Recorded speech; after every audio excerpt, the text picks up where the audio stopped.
What do you get when you put together the Crusades, epic fantasy, and Lovecraftian gods? Hi, my name is Marco and welcome to another episode of the Storyline Sessions podcast. In this episode, I'm joined by Zamil Akhtar. He's the author of the dark fantasy epic series Gunmetal Gods, which recently had a successful Kickstarter campaign for the deluxe edition, and Lightblade, a progression fantasy adventure. We talked about his writing process, inspiration, Kickstarter, horror movies, and many more interesting topics. So, get comfortable and let's get into this week's Storyline Session with Zamil Akhtar. Enjoy!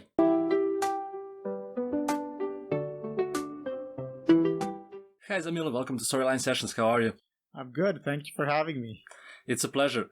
So maybe we could start from your most recent project, the deluxe Kickstarter for Gunmetal Gods. It went great, as I may notice, and I think that's something that's been really resonating within the community in the last few weeks. So maybe could you share some of your experiences with that?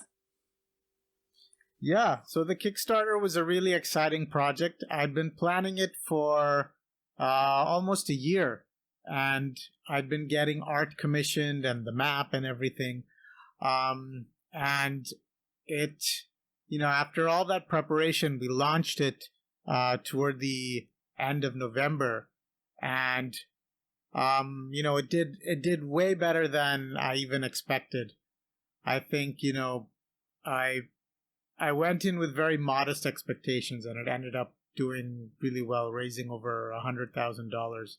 And I think that it really was the design of the whole book and the art and everything that really resonated with the community and really sort of lit a spark in everyone's imagination. Yeah, for sure. I mean, congrats. It's really a feat, and I think that's something that's looking amazing. And I have to ask, how did you go about acquiring the art? Were there some artists that you were especially looking forward to working with, and how was that process for you?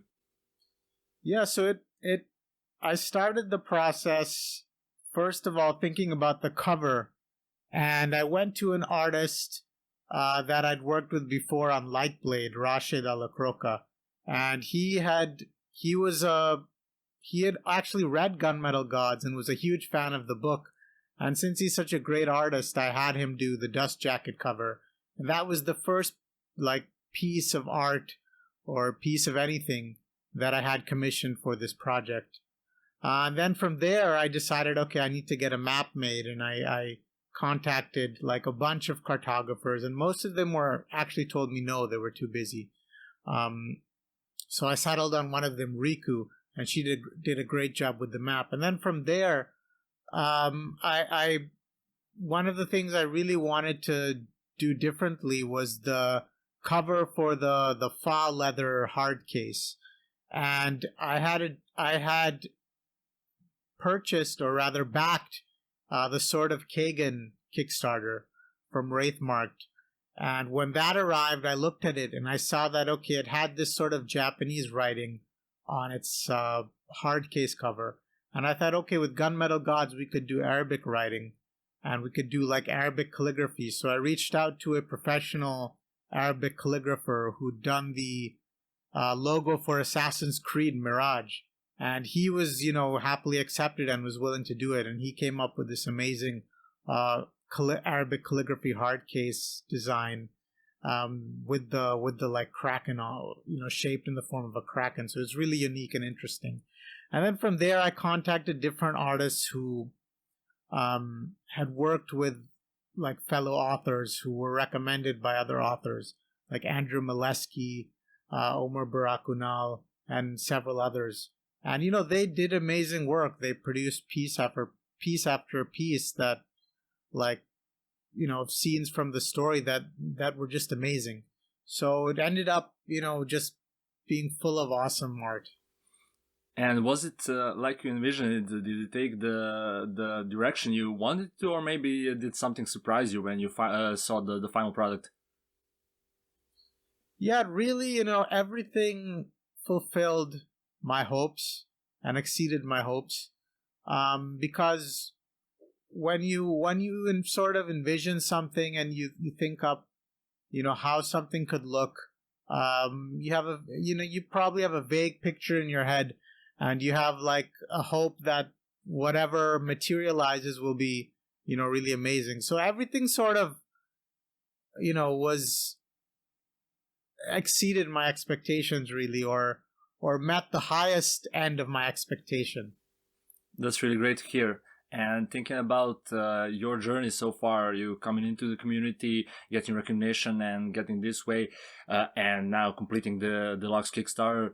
How do you feel looking back on those years? Like first exposure you had maybe on YouTube with some people recommending your book, and the way it maybe, let's say, snowballed into this huge phenomenon in the community. How does that feel for you? Yeah, it feels good because, I published Gunmetal Gods in October of 2020, and things began pretty slowly. I didn't have too many sales up front. Like the first few months were pretty mild in terms of sales. And slowly, people started to recommend it on Twitter and on Reddit and different places, and things sort of built up, and then it entered Spiffbo, and things continued to build up. Daniel Green read it and recommended it. So over a long period of 3 years, really, it picked up a lot of steam. And the Kickstarter did feel sort of like a culmination of that long process of picking up steam, of picking up fans all over the place. And to see that growth happen over 3 years is very satisfying. And it's, very hopeful that, you don't have to start out huge, and you don't have to be viral at the very first moment. You can build things over the course of time, and that's sort of the best thing that I take from it. That there is a path to growth. Yeah, and it's visible the slow growth that piles on over time. And thinking about the community you've built now, how was that part for you? Starting off as a fairly unknown author and getting to the place you're now, and of course the plans you have for the future, building your own community and the importance it has now. I've talked to some other authors that emphasize the way that it's somehow shifted to people wanting to know you as a person as well, not just your work. So how do you deal with that, the side of the things that's maybe putting you in the forefront, and besides your work, you presenting yourself to the world? Yeah, I think that's an interesting idea. I haven't thought too much of it because I've mostly just put my work front and center. And I don't talk too much about, I don't share too much about my life otherwise. But, I think it's something, as you grow, it does get more important because readers feel like, especially your biggest fans, they probably feel like they want more of a connection with you as a person. And, I think, like, going forward, it would be great to share more things. And, for example, share what I'm watching, share what I'm reading, share those kind of things that I think people would be interested in, or if I'm traveling, things like that. I think it would be pretty cool. And you do travel a lot, as I've seen from some of your other interviews, conversations. You basically cover the whole globe. And I think that's really visible in your work. And you've talked about some of your influences in the past. For me, it was interesting because it kind of course, you talked about the Crusades being impactful on your work. And on the other hand, you step out from the somewhat often taken medieval Europe and took it to the Middle East and to the setting that's not that well known in the fantasy realms. Of course, there are some examples, but it was interesting seeing the whole new world being accepted by mostly Western readers. Of course, I believe you have fans all over the world now, but a lot of people who have praised it and who have recommended it, and the way I've gotten to it is people from the Western world recommended it, and for me that was really interesting. And thinking about that, you mentioned the Throne of the Crescent Moon as one of the things that inspired you. And how was that process for you, just deciding, okay, I'm going to set it here, because you've had a lot of different inspirations, so maybe you could talk us through that, how you created your world for Gunmetal Gods?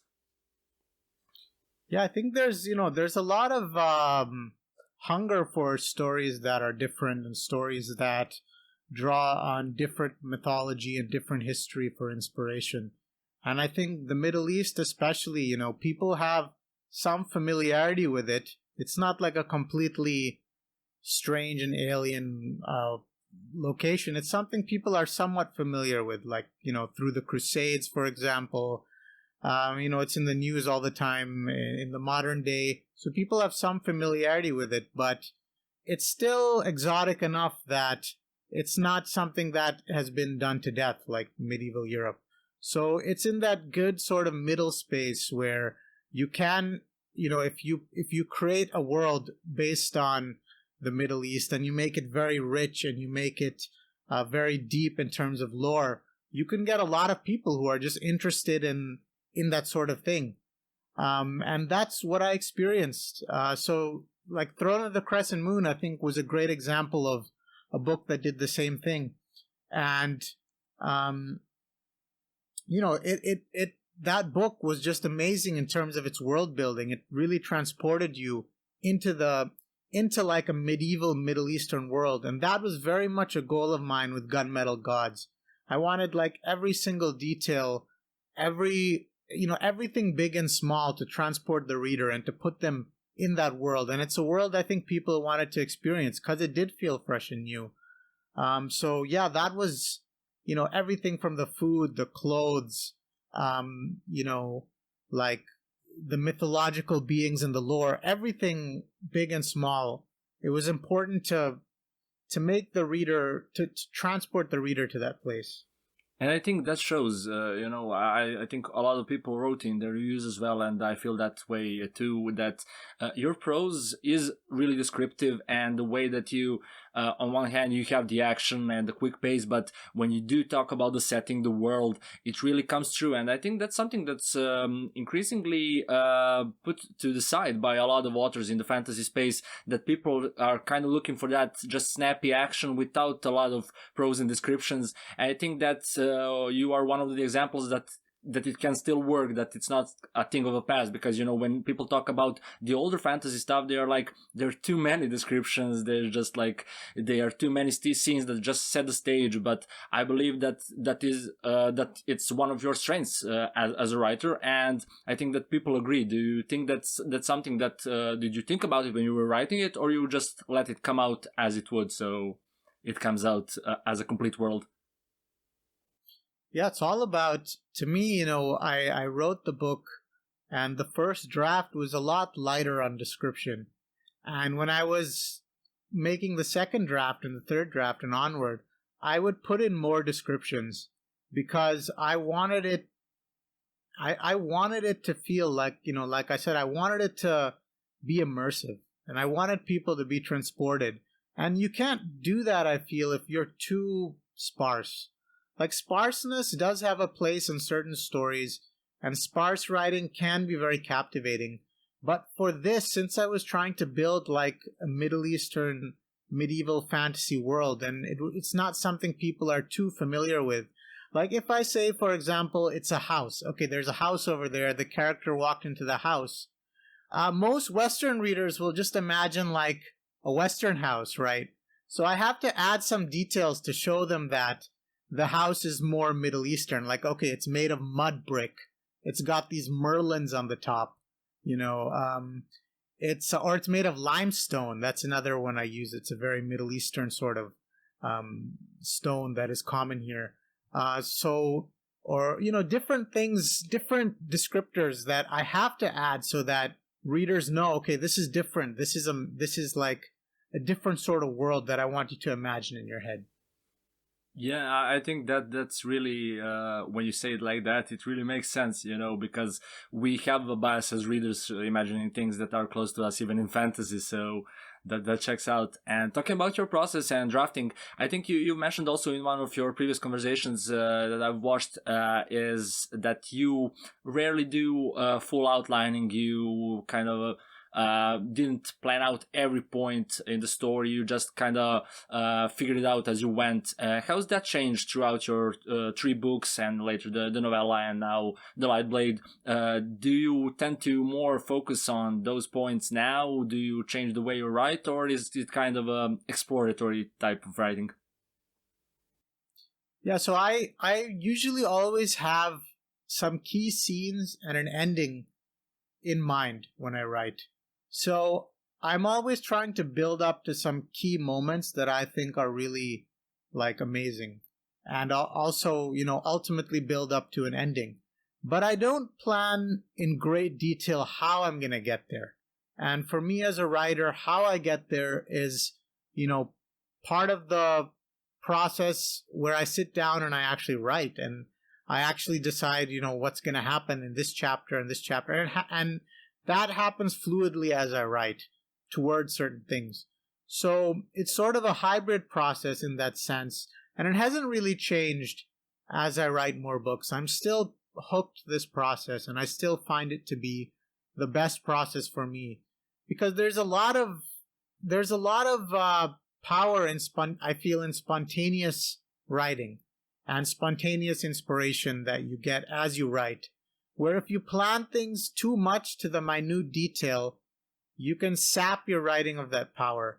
At the same time, if you don't have anything in mind that you're writing toward, you can often write yourself into like a corner, and you can't escape that corner, and then you're sort of doomed. You have to go back and start from an earlier place and rewrite. So this sort of hybrid approach has really worked.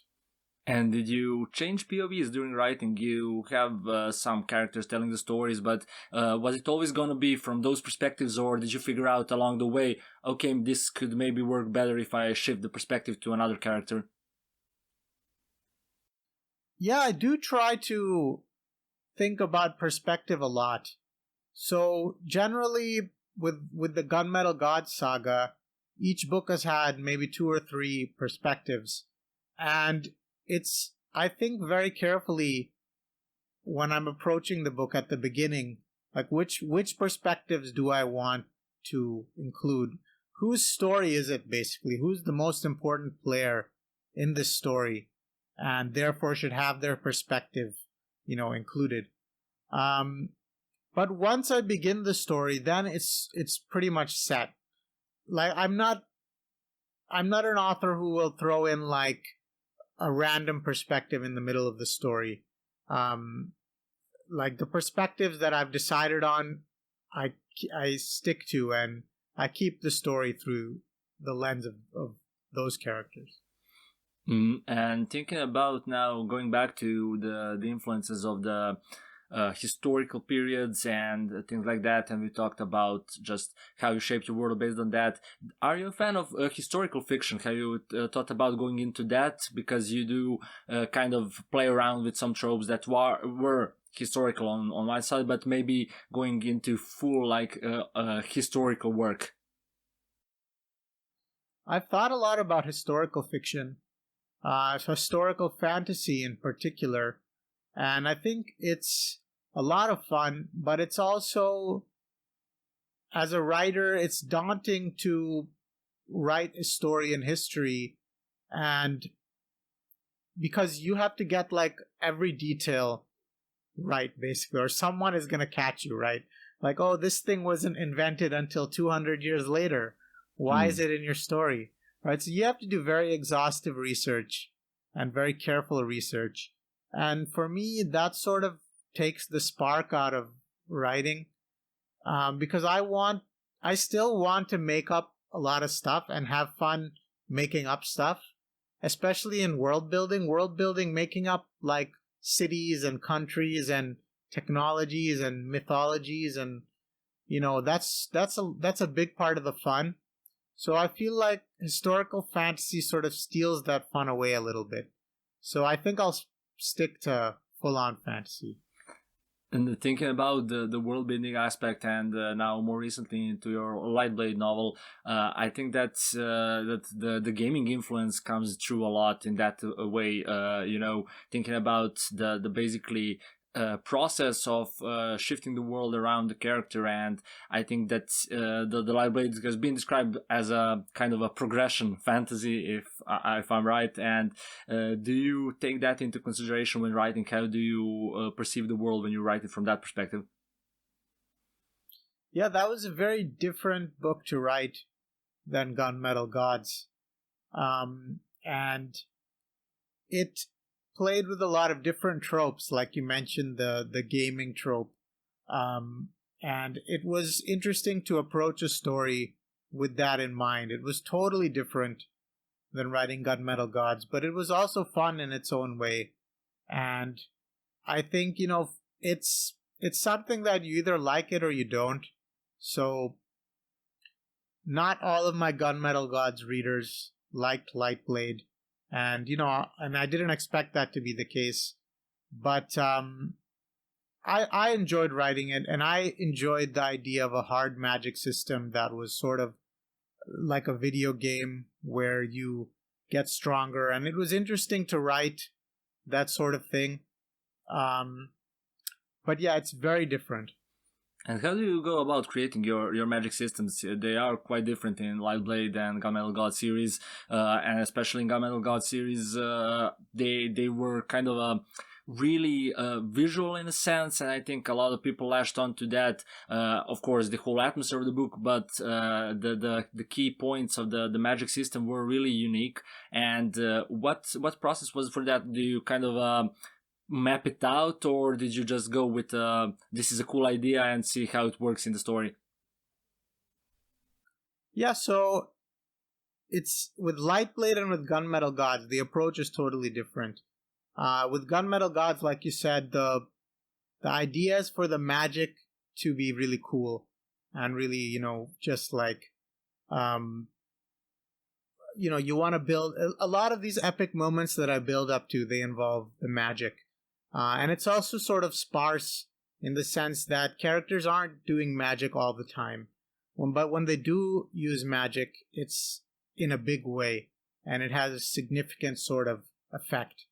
And so I will think to myself, this is like this story, while it's sort of based in a historical sort of feeling, where can I use magic to really amp things up and to really take the plot to like another level and to raise the stakes and to make things, Gunmetal Gods is a dark story. So to make things even darker and even more like heavy and more intense and epic.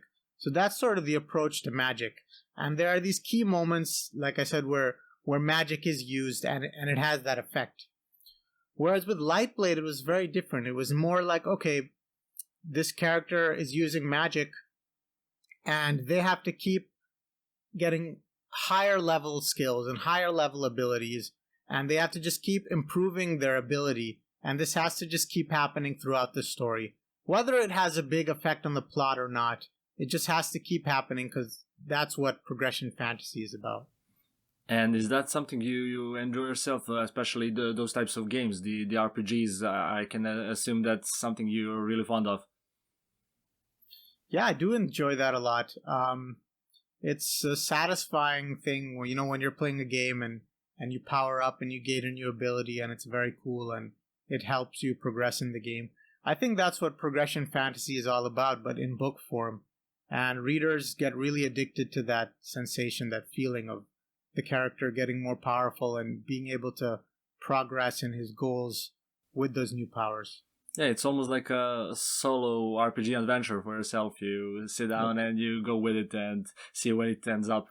But thinking about the darkness in Gunmetal Gods, and people have talked a lot about that, but from like Grimdark perspective, a lot of people focus on just like the violence of it and just like the dark tones of the setting. But I think you took it a step further, or you did a sidestep, maybe it's more appropriate, with kind of a horror element which isn't that often seen in Grimdark, even though it's dark, it's adult themed, but kind of a pure horror that's not often seen in fantasy. And if I'm not mistaken, you got your beginnings in writing, I mean in publishing. You're writing on No Sleep Reddit, is that right?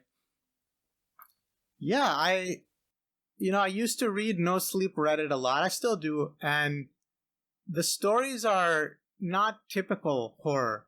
The stories are short, like 2,000 to 5,000 words, and their whole purpose is to sort of get under your skin and creep you out. And they're not really intended to like shock you or scare you too much, but they're just sort of these subtle, creepy stories that you think about after you've read them.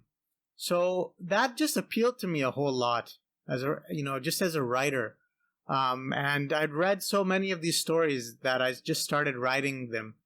And, the no sleep stories that I wrote, people like them. And so that sort of, in a big way, it sort of influenced Gunmetal Gods, because when I went into writing Gunmetal Gods, I'd written all these short stories that were very creepy. And so I decided, I sort of included that as I was writing Gunmetal Gods, even though Gunmetal Gods was a fantasy. And so people, as they read it, this sort of horror element starts creeping in slowly. And it's not like very obvious at first, it just slowly creeps in, and these horror elements come, out of left field, and they sort of just, stick in the mind of the reader. And even in the second book and the third book, I kept increasing this more and more, so that by the time you're reading the third book, the horror is sort of front and center, and it's really in your face. And I think a lot of readers have found it satisfying that, it just kept increasing slowly and slowly, until it sort of in the third book becomes like a full horror novel. Yeah, for sure, and I think that's like it creeps up on you. You do get that sense of, as you said, no sleep. I really do. At least I did spend a lot of time on no sleep as well, and I think that's the difference between some of the classical horror stories. But one of your, of course, biggest elements there is Lovecraftian mythology. You can't escape that, but also Junji Ito. And I think that's kind of an interesting mix with fantasy. And I think that for all the readers who aren't used to reading that kind of stuff, maybe has even a greater impact. But have you thought about going full-blown horror at some point, like doing a horror novel? Yeah, I have thought about that. You know, it's an interesting challenge to do a full-blown horror novel, because horror is, I feel, more difficult to do the longer it is. So the no sleep short stories were much easier, because you can make someone feel fear for like 15 minutes when they're reading the story, but to make them feel fear and unsettled for hours as they read a novel, I feel it's very challenging. And a lot of the horror novels I've read haven't like achieved that.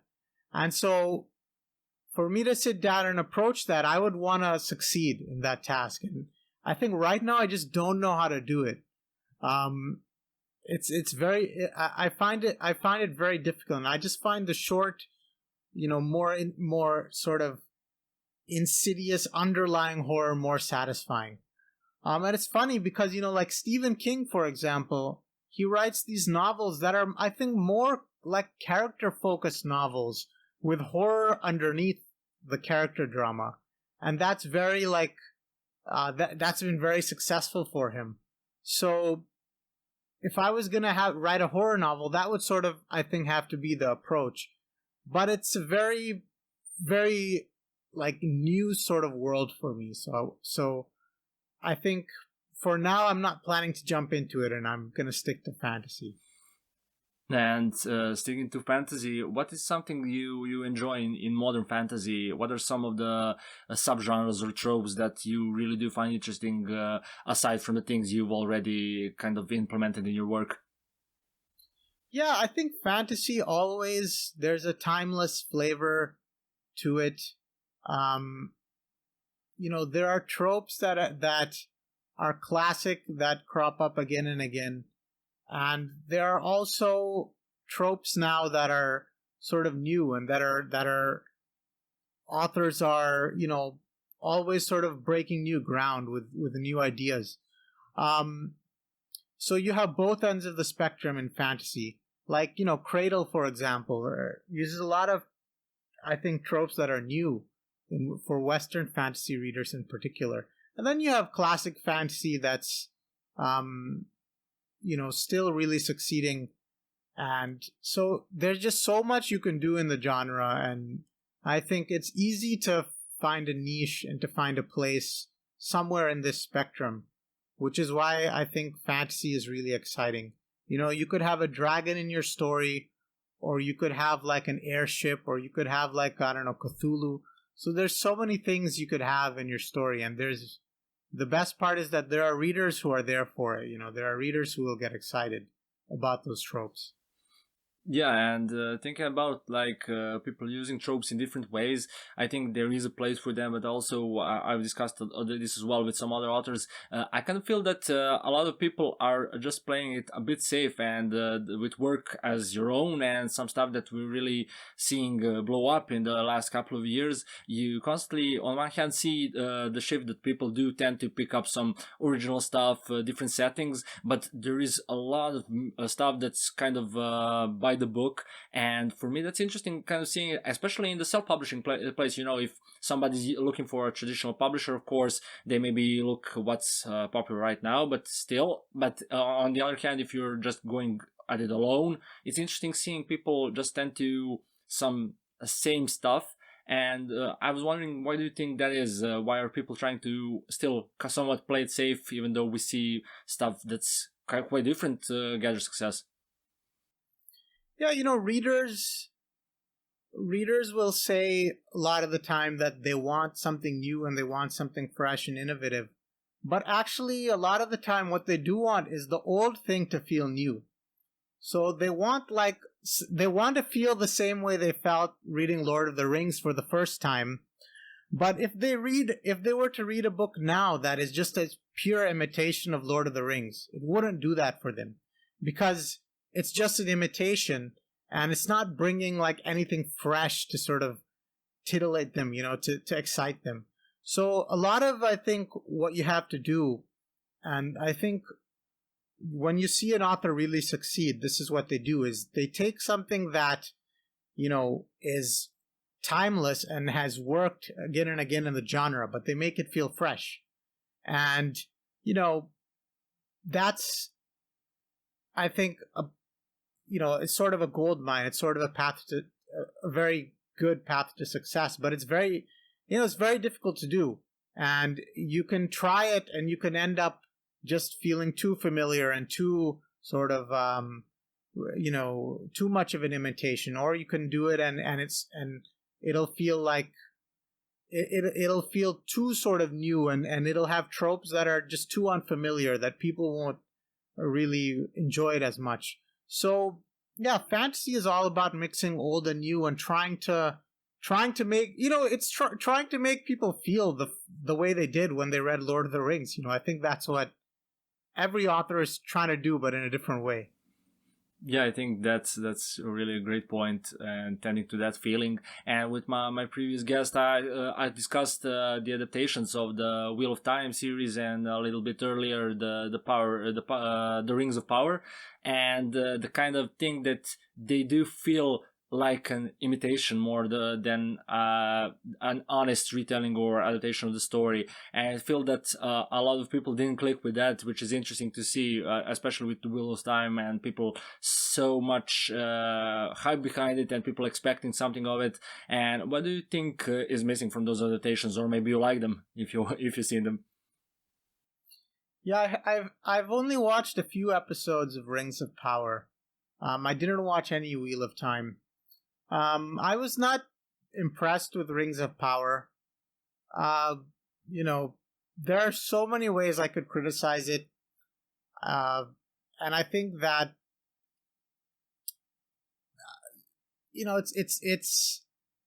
it's trying to appeal to Lord of the Rings fans. And it's very obvious that it's got all the trappings of Lord of the Rings, but it's missing, I feel like it's missing the soul that made Lord of the Rings so compelling, and that in general makes fantasy very compelling. So, I'm sure it's very tough to make these adaptations, and it's very difficult to do. And I can only tell them what I think is wrong. But if I were to like get up there and do an adaptation, I don't know. It's if I would succeed, because it's a tough thing to do. But I think we all want to see more fantasy on the screen, and we all want like these stories. Like for every author, it's a dream to think that, okay, maybe one day my story could be adapted, and hopefully they do like a really good job. So, in general, I would like to see more adaptation, maybe of things that are newer and not just Lord of the Rings, Wheel of Time, and Game of Thrones, and not the same stuff. Some stuff that's like newer and fresher, and where the authors are alive and actually writing the book, writing books still. And how do you feel your series would go better as a series of movies, or just like a TV show with more than a couple of seasons? Yeah, I feel like probably a TV show, maybe an HBO style 7-episode or 10-episode season, that sort of thing. I think that format lets you flesh out everything, and it's not too rushed. That would probably be the best way to, do Gunmetal Gods. Yeah, and I think that's interesting. Circling back to just like what they think the fans want, and just like creating stuff. I think that the fans of the Lord of the Rings would like this, and we're appealing to them. But on the other hand, like creating for just the thing you are creating, and I think that's felt in what you said. Just like the way the Gunmetal Gods are so different from the Lightblade, and people often tend to fall into their category. They write one thing and they just continue doing the same thing all over again. And I think that's also important, seeing somebody doing the thing they think is interesting for them and they enjoy. And I think that's also something that resonates with people. Yeah, absolutely. As an author, you want to have fun writing. You want to enjoy the process of writing. And sometimes if you're just writing the same stuff over and over and over, it's not as fun as trying something new and something fresh and a new idea. And authors are always, getting these ideas in their head. I think that's what it means to be an author. You think of stories all the time. You're thinking of cool, stories you could tell. But books take a long time to write, so you can't bring every idea to life, and you do have to sit down and commit sometimes. And even when you think about your career as an author, like if readers are expecting you to write a certain type of book, you do have some commitment to that. And if you want to write like a completely different sort of book, maybe you should start a pen name or something for that genre. Like if I was to suddenly start writing, I don't know, espionage thrillers, I wouldn't do it under Zamil Akhtar. I'd have to start a pen name, right? So, you do have to think about, what does your brand name mean, like Zamil Akhtar? Okay, now it's more getting associated with dark fantasy, Gunmetal Gods. It's almost synonymous now with Gunmetal Gods. So that's something readers expect Zamil Akhtar book to be like. But at the same time, if I want to write something else, something like Lightblade, which is sort of it's progression fantasy, so it's still fantasy. I can write it as Zamil Akhtar, but maybe if I want to write like, a thriller, I'd have to come up with a different name. Yeah, that makes sense. And thinking about when you decided to do Lightblade, how did you know this was the next story you want to pursue? Yeah, I was just thinking of a story, and it sounded really interesting, and it sounded fun to write. And the world was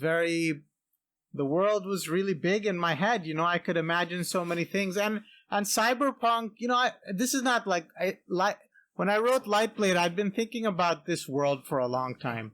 Even some of these things I'd been thinking about since I was a child, honestly. Some of these worlds and some of these ideas I'd been thinking about since I was a little kid.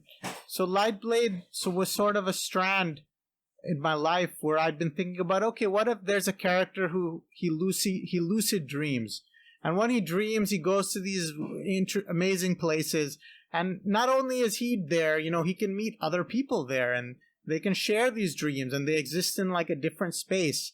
And then I started thinking, what if he's he's in this space? What if he's training in this place and he's getting stronger?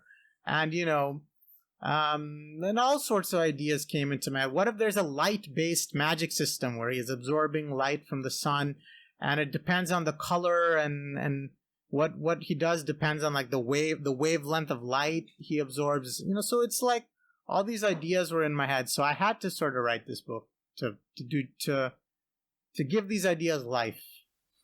And yeah, I mean, feeling the way that you do and seeing the world in your head, I can imagine that it was kind of I just got to put this down on paper. But how did your process go over from writing such a series as Gunmetal Gods going to this? Did you kind of had to figure out new ways to construct the story? I can imagine that the process was slightly different, at least. Yeah, absolutely. It was very different. I had to put aside a lot of the things I used to tell the story in Gunmetal Gods. Gunmetal Gods, the action is carried forward a lot by the characters' interaction with each other. So the characters' disagreements with each other and their disputes and their conflicts with each other. Whereas Lightblade is more about like a journey, an adventure of one character. Sort of a journey of discovery and a journey of, him living. He starts out in a very isolated part of the world, and his horizons are really broadened. So the plot has to build momentum in a different way. So it was very different, and I had to approach it in a completely different way. And now, with some distance behind you, the completing of the first novel, what do you visualize for that series? Is it also going to be a trilogy, or how are you treating Lightblade now? Yeah, I think trilogy makes sense for Lightblade. I think there's a lot more of the story to tell, and it can go to some wild places because of the world building. It's basically a world where literally anything can happen, and the character can end up anywhere. But it's all, there's an inner journey that the character is going on that kind of keeps it grounded and keeps it dear to the reader, I think. So that's sort of the fun in writing Lightblade, is that it can really take on so many forms. And I think right now I'm trying to finish Gunmetal Gods as a series, and then I'll be able to turn to Lightblade. So, it's proven pretty challenging juggling two series at once, and maybe in the future I'll finish one series before I start another, because it's tough to write books really fast and meet the expectations of both fans of both series. And do you have a clear endpoint in mind for Gunmetal Gods? Do you know this is definitely the place I'm going to leave it, or do you think you'll leave it open for the future? Yeah, I have a good endpoint in mind, and I think that the end of the story doesn't mean that I'm not going to revisit the world, or I'm not going to even the characters. It doesn't necessarily mean that the characters' journeys are over, but in the context of this story, yeah, that will end things. And if another story does start, it'll have to be very different in terms of how it'll have to have sort of a different starting point and different characters to drive it forward. Yeah, kind of like a side series that's kind of a spin-off. Yeah. Or, like a good example maybe would be Dune, where some of the later books are like characters that are, descended from some of the characters in the earlier books. So things like that, where the world can feel a lot broader. But what happened previously still has impact and importance. Yeah, and Dune is really a great, let's say, point, let's say maybe a comparison point to your work, even though it's kind of a different vibe. I think that world is something that's really, on one hand, as you said, new to readers, but they still have some things that are recognizable, and there are also things that kind of slowly creep in that where you discover the whole world and the things that seep in.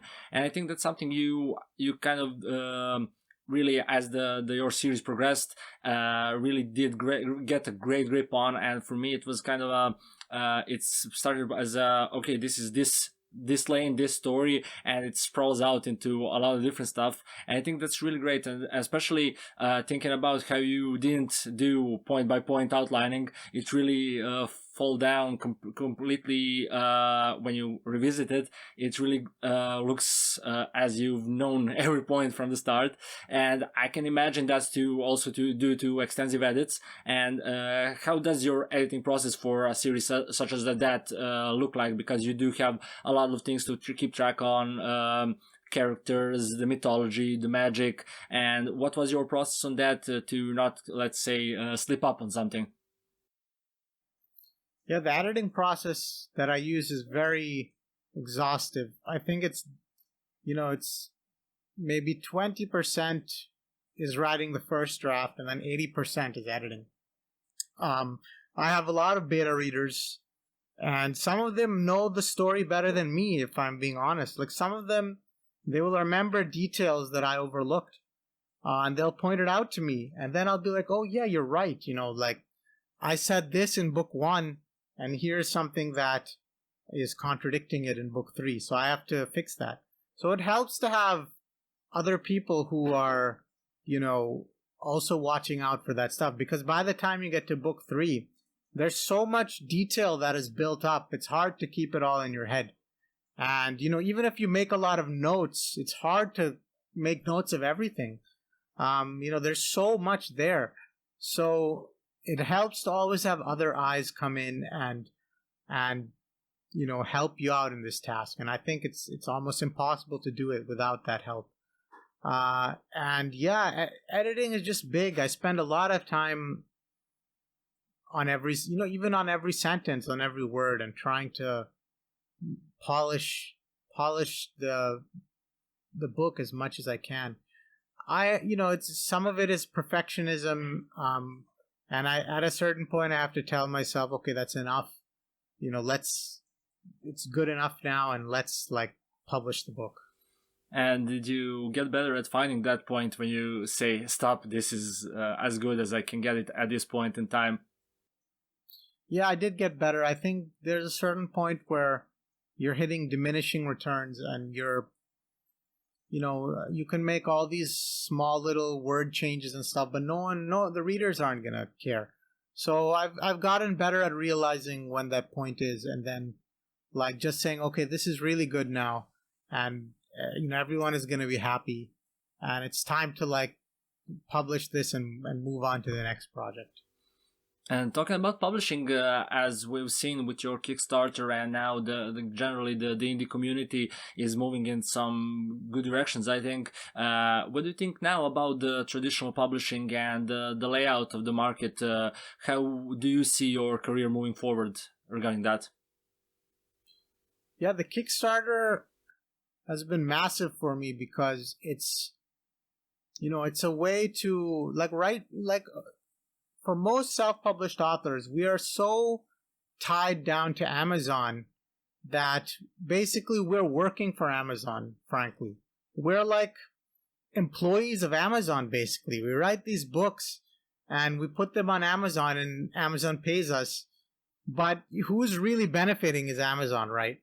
So Kickstarter, being a completely different platform, frees authors of that sort of circumstance. And now, we have Kickstarter where we can launch projects and where we can sort of have a career as an author on Kickstarter, and we're reaching readers in a more direct way than we are with Amazon.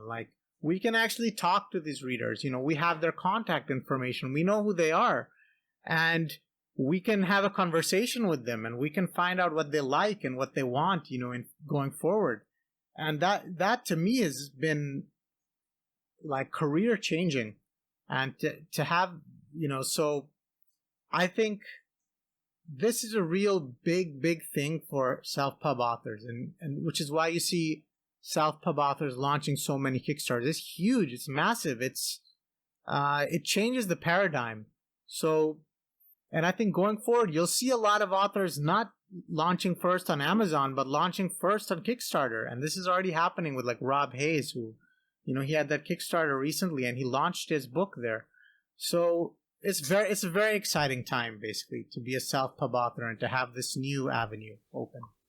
For sure, and I think we see that on a broader scale with things such as YouTubers shifting to some methods. Like there is this site called Nebula. A lot of them are putting their work there as well, and of course Patreon has been around for a while and stuff like that. And I think that ties into what we talked about earlier, just like people, also readers and the audience, tying into the author themselves, not just the work, and wanting to support them directly. And I think that the limiting that Amazon puts, as you said, is maybe a bit backfiring. And I think that a lot of people in the community are more willing to support those projects. And that's really great, especially seeing that kind of if you put out the Kickstarter and the projects yourself, you don't have a machine behind you, you don't have like a whole team of people that can still work. And for me, that's amazing. And what do you think about the impact that social media has on that, and how are you dealing with that? You said at the beginning that you are kind of slowly building up to that, sharing more about yourself, but how is that for you, and how did you feel about like when your book started getting bigger? Do you enjoy being on that, or you see it just as a necessary step to kind of getting to the stuff that people really want? Yeah, it's very, it's very enjoyable to interact with fans and to interact with people who are passionate about your books that you write. I mean, it's great. And I find those people all across social media, and that's a very rewarding and it's one of the best parts of being an author.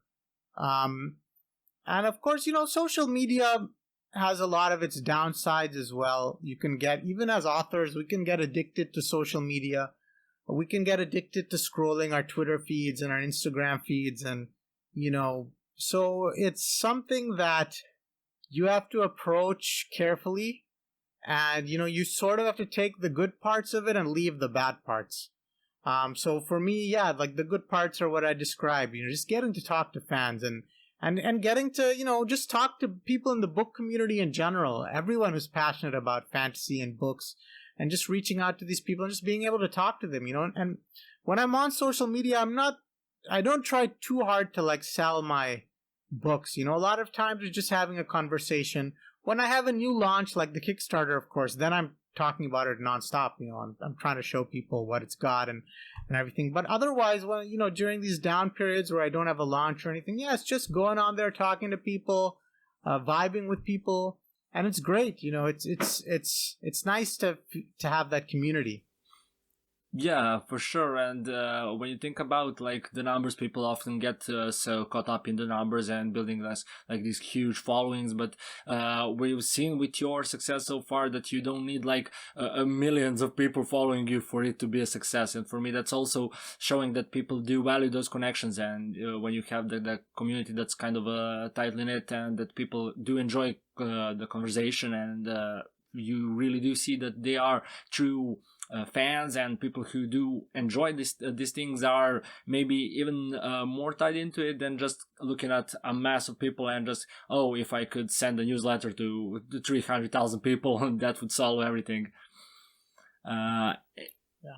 Yeah, and absolutely. Yeah, and think about other kinds of interactions, reviews, and things like that. How was your path with that as your books gained momentum and seeing people react to your stuff? What's your relation to reviews on Amazon, Goodreads, stuff like that? Yeah, reviews are, you better get used to them as an author. That's a fact of life. So, reviews, right now, I don't really read reviews anymore, because I think when I was first beginning, a lot, you want to get all the feedback you can. You want to, just hear what other people think of your books. And that's very important when you're starting out for the first few years. And, I would absorb all the positive and negative feedback and just everything. But now, I feel like, okay, I have confidence in myself as a storyteller, as an author, and I might read a review now and then, and I might see what someone's saying about like a new release. But it's, reviews are meant for readers. Like I shouldn't think that the reviews are for me. The reviews are for readers to let other readers know what they feel about the book. So as an author, it's not really my concern. Like, it doesn't really have that much to do with me. And if people don't like my book, what is going to tell me that are the sales. It's not the reviews. So the sales are going to tell me, okay, people don't want to read this book. It's not selling well. But if it is selling well, that's all sort of that I need to know. Okay, like, people like the book, they're reading it, and so, I can keep writing more books. And then, I can talk with my fans on social media, and they can, tell me what they feel about the book. So right now I try to keep sort of separate from reviews. And when you're picking out something for yourself, do you look for reviews, or how do you get by something new when you're discovering something new to read in the spaces when you do have time? Yeah, even in that case, I don't look at reviews. Usually what I'll do is I'll find like someone whose taste matches mine, and I'll ask them for recommendations, or, usually I don't have to ask them. They tell me.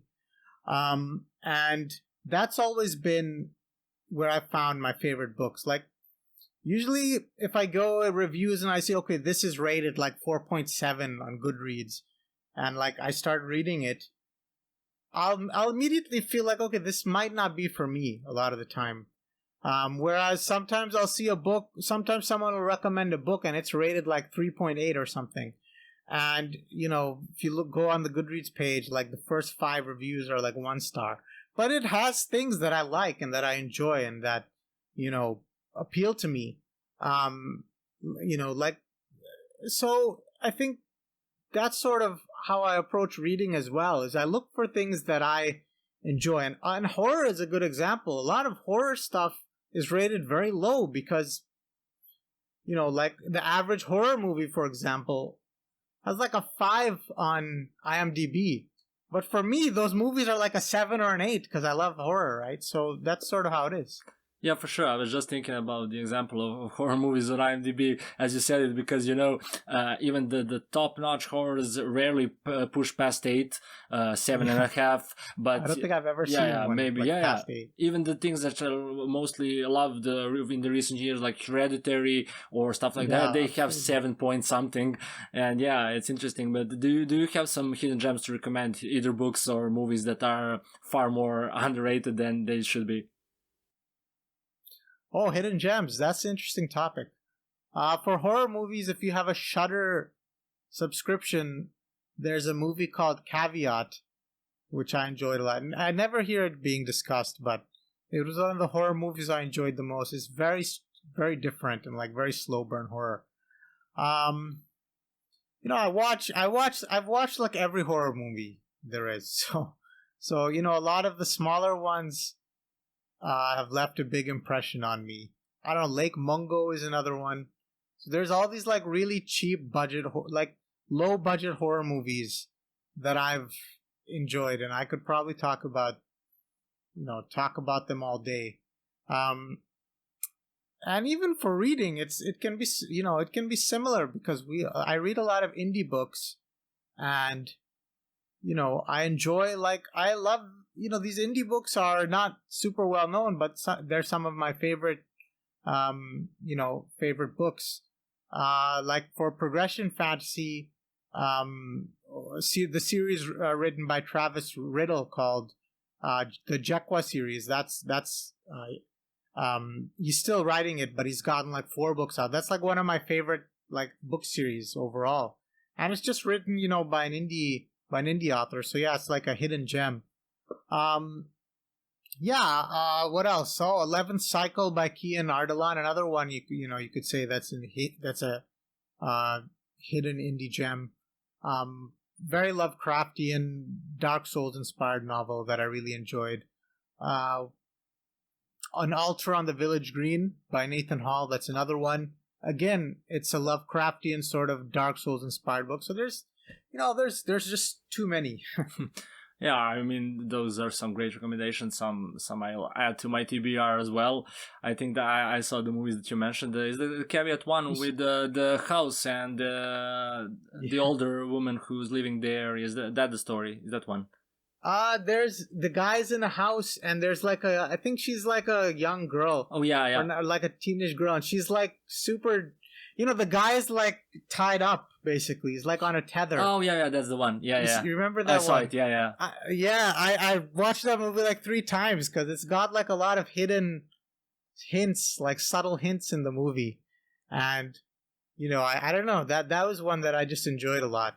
Yeah, think about like what we talked about, the Kickstarter and things for like people pushing out their stuff, but I think that's visible in movies as well. We've seen a lot of movies that are basically almost no budget, like Skinamarink, which was popping off earlier this year and stuff like that. I'm really glad to see that indie space in all types of art, just making authors more known and just like helping authors publish their stuff, even though they don't have the budgets and the fundings that maybe they would need just 10 years ago, let alone 20 or 30. So that's awesome. And Zamil, before I let you go, I just want to ask, of course, you've gathered a great success with your Kickstarter, and of course, you're kind of, I'm assuming, looking to wind down from that. But what we can expect from you in the next period, are you gearing up for now continuation of, and as we said, maybe finishing the Gunmetal Gods? What are some next steps you see for yourself as an author? Yeah, so right now I'm, as you said, I'm taking a little break because the Kickstarter was super high intensity. But then, eventually, pretty soon, I will get into full gear finishing Gunmetal Gods 4, which I plan to release in summer. Now, summer 2024 is going to be pretty big because we're going to also have the Conqueror's Blood Kickstarter campaign for the Ultimate Edition in summer. So a lot of stuff is going to happen around like June, July period. But probably until then, I'll be pretty quiet because I'm going to be hard at work on all this stuff. Sounds good. Well, thank you for taking your time to get on Storyline Sessions. Congrats once again on your amazing Kickstarter. It's well deserved. And I'm looking forward to all of your new stuff. We'll be keeping an eye out for sure. Thank you so much. It was a lot of fun chatting. Same. Bye.